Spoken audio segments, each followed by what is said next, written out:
Non, le capitalisme n'est pas moral pour deux raisons. La première raison, c'est que pour être moral ou immoral, il faut être un sujet, une personne. En gros, il faut avoir une âme, comme diraient les croyants, ou un cerveau humain en état de marche. Un système impersonnel, comme est le capitalisme. Un procès sans sujet ni fin, comme disait Louis Althusser.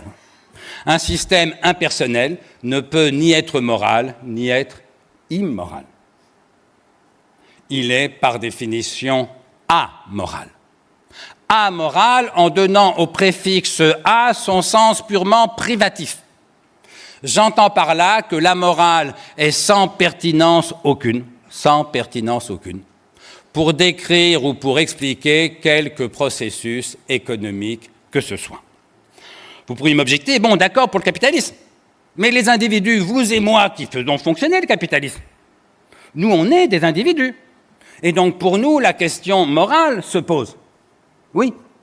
Sauf que là, à nouveau, à la question « le capitalisme est-il moral ?», ma réponse est non, bien sûr.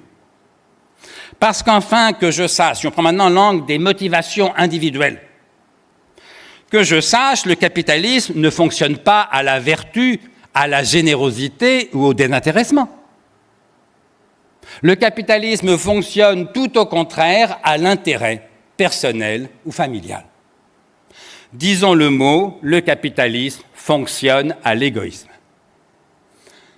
L'égoïsme vrai, la façon dont vous et moi nous sommes égoïstes, c'est pas moi d'abord, moi tout seul. Pour tous ceux ici qui ont des enfants, la façon dont nous sommes égoïstes, c'est mes enfants d'abord, ma femme et moi ensuite, les autres, on verra s'il reste quelque chose. C'est ce que j'appelle l'égoïsme dilaté à la taille de la famille, qui est certes plus sympathique, mais n'est pas moins égoïste dans son principe. Je donnerais volontiers ma vie pour mes enfants, pour les vôtres, non. Donc voilà, le capitalisme ne fonctionne pas à la vertu, à la générosité ou au désintéressement. Il fonctionne tout au contraire à l'intérêt personnel ou familial. Le capitalisme fonctionne à l'égoïsme. Attention, ça n'est en rien une réfutation du capitalisme, comme certains le croient un peu naïvement. D'abord parce que l'égoïsme fait partie des droits de l'homme. La Constitution américaine le dit, tout être humain a le droit de rechercher son propre bonheur. Ensuite, et surtout, parce que c'est justement parce que le capitalisme fonctionne à l'égoïsme qu'il fonctionne si fort. Parce que l'égoïsme, le plus souvent dilaté à la taille de la famille, est évidemment la principale force motrice en l'être humain. L'égoïsme ne fera jamais défaut. Quant à la compétence, si elle fait défaut, le marché, en principe, devrait l'éliminer assez vite.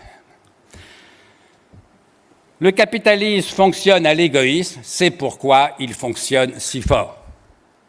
Le communisme, tel que Marx l'avait conçu, devait fonctionner à autre chose qu'à l'égoïsme, c'est pourquoi il ne fonctionna pas. Et c'est comme ça qu'on passe de la belle utopie marxiste au XIXe siècle aux horreurs totalitaires que chacun a connues au XXe siècle. Parce qu'il a bien fallu imposer très vite par la contrainte cette soumission de l'intérêt personnel à l'intérêt général que la morale très vite s'est avérée incapable d'obtenir.